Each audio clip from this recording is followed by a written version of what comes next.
ya kan? Ekspektasi saya kalau memang pembangunan industri di provinsi tersebut begitu berdampak besar yang positif, harusnya kemiskinan itu udah nggak ada, udah nol, ya, karena sekali lagi cuan yang begitu besar, ya 500 triliun, ya kan, kok masih ada kemiskinan di Sulawesi Tenggara, ya, jadi itu sebuah mitos yang juga mungkin perlu kita evaluasi kembali. CEO Kapten Timnas Anies Muhaimin Iskandar, Thomas Limbong, menjawab tudingan Menteri Koordinator Bidang Kemaritiman dan Investasi, Luhut Binsar Panjaitan, terkait hilirisasi yang selama ini terus dipromosikan oleh Presiden Jokowi. Sampai-sampai Capres dan Cawapres Prabowo Gibran setiap ditanya oleh Capres-Cawapres lain terkait semua permasalahan, jawabannya selalu hilirisasi. Tom Limbong mengatakan, jika Capres Anies Baswedan dan Muhaimin tidak anti hilirisasi, bahkan hilirisasi itu masuk dalam visi paslon nomor urut 1 tersebut, karena hilirisasi adalah istilah keren dari industri pengolahan yang sudah ada ratusan tahun yang lalu, seperti pengolahan gabah menjadi beras, tebu menjadi gula, itulah hilirisasi. Jadi sekali lagi kami tidak anti hilirisasi, ya. Hilirisasi itu juga ada dalam visi Anies Muhaimin, ya kan.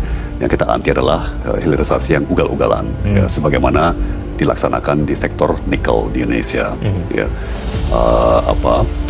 Sebenarnya kan hilirisasi ini istilah keren untuk sebuah industri yang sudah ada ratusan tahun, yaitu namanya industri pengolahan. Ya, jadi mengolah gabah menjadi beras itu juga hilirisasi, itu pengolahan, ya kan. Mengolah tebu menjadi gula itu juga pengolahan, ya. Dan itu seperempat daripada ekonomi Surabaya adanya di sektor industri pengolahan. Poinnya, menjual komoditi tidak dengan kondisi mentah. Yang jadi masalah sekarang, hilirisasi nikel dilakukan secara ugal-ugalan. Ia lalu menyinggung video Luhut yang mengkritik dirinya. Apapun itu, jangan mengeksploitasi nikel dengan ugal-ugalan. Bahkan Luhut Binsar Panjaitan tidak menyangkal jika terjadi kerusakan lingkungan besar pada industri nikel tersebut, baik tambang nikel maupun pengolahan nikel. Itu yang menjadi keprihatinan Timnas Anies Baswedan Muhaimin.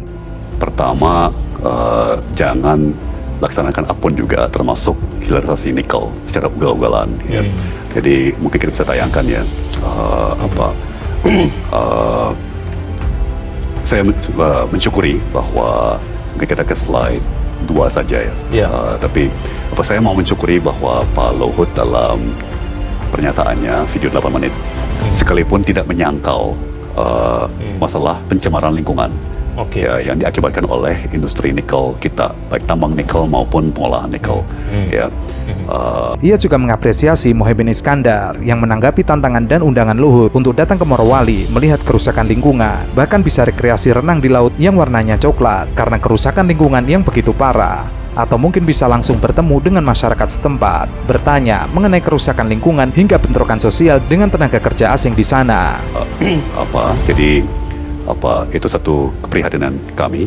Ya, saya juga mau mengapresiasi Cawapres kami Pak Muhaimin, ya, yang menanggapi undangan Pak Luhut untuk bareng-bareng berkunjung ke Morowali, ya kan, karena nanti bisa sama-sama berenang di laut, coba yang coklat, untuk ngelihat sendiri pencemaran lingkungan, ya, bisa bicara langsung dengan rakyat setempat mengenai bentrokan-bentrokan sosial dengan TKA dari Tiongkok. Ia juga berterima kasih kepada Luhut karena diberi data angka yang menurutnya menambah rekomennya bahwa hilirisasi ini sebenarnya tidak memberikan dampak positif terhadap masyarakat sekitar. Argumen Luhut mengatakan bahwa hilirisasi ini berdampak kepada pengentasan kemiskinan Sulawesi Tengah. Luhut mengungkapkan angka kemiskinan di Morowali, Sulawesi Tengah turun dari 14% ke 12%. Ia lalu menyanggah, masalahnya data tingkat kemiskinan di Sulawesi Tenggara jauh dari rata-rata tingkat kemiskinan nasional. Meskipun turun dari 14 ke 12%, itu jauh dari penurunan kemiskinan nasional, yaitu dari 12 ke 9%. Jadi sekali lagi saya harus berterima kasih kepada Pak Luhut, ya, karena beliau memaparkan beberapa angka, ya, yang hemat saya sangat membantu argumen saya, ya, bahwa sebetulnya hilirisasi ini tidak begitu berdampak luas pada ekonomi, ya. Jadi misalnya Pak Luhut itu mengangkat mengenai hilirisasi ini efektif dalam menekan kemiskinan.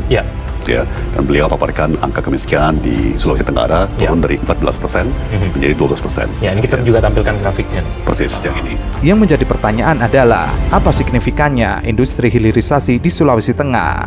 Meskipun terjadi penurunan kemiskinan dari 14 ke 12%, tidak berbanding lurus dengan kenaikan ekonomi di Sulawesi Tengah yang sampai 30% per tahun. Itu 6 kali lebih besar dari rata-rata pertumbuhan ekonomi nasional, tapi hanya berhasil menurunkan kemiskinan dari 14 ke 12%. Jadi tapi kemiskinan di Sulawesi Tenggara tetap jauh di atas rata-rata tingkat kemiskinan nasional. Ya, di mana meskipun turun dari 14 menjadi 12, ya kan, nasional turun dari 11 menjadi 9. Ya kan? Ya.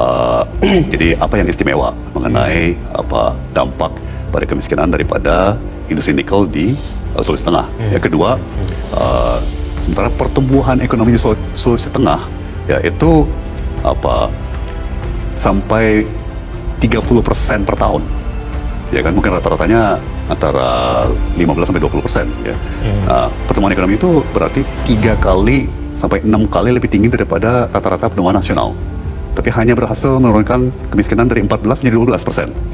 Tom lalu memberikan konklusi, jika dikatakan pertumbuhan industri nikel berdampak besar kepada daerah dan masyarakat setempat, harusnya kemiskinan itu sudah tidak ada. Artinya angkanya 0, karena uang yang begitu besar hingga ratusan triliun di Morowali, Sulawesi Tengah. Jadi paparan Luhut itu hanya mitos belaka. Ya kan, ekspektasi saya kalau memang pembangunan industri di provinsi tersebut begitu berdampak besar yang positif, harusnya kemiskinan itu udah nggak ada, udah 0. Ya, karena sekali lagi cuan yang begitu besar, ya 500 triliun, ya kan, kok masih ada kemiskinan di Sulawesi Tenggara. Ya, jadi itu sebuah mitos yang juga mungkin perlu kita evaluasi kembali. Malah masyarakat setempat kena getahnya, kena pencemaran lingkungan, kena dampak bentrokan dengan tenaga Tiongkok, sampai kena kecelakaan kerja yang sampai saat ini belum ada yang dipenjara hingga didenda karena kelalaian soal keamanan kerja di industri nikel tersebut.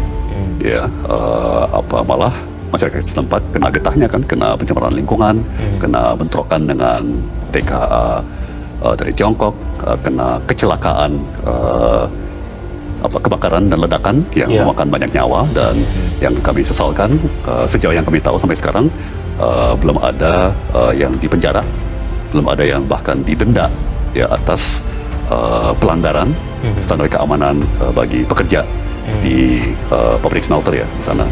Jadi ya.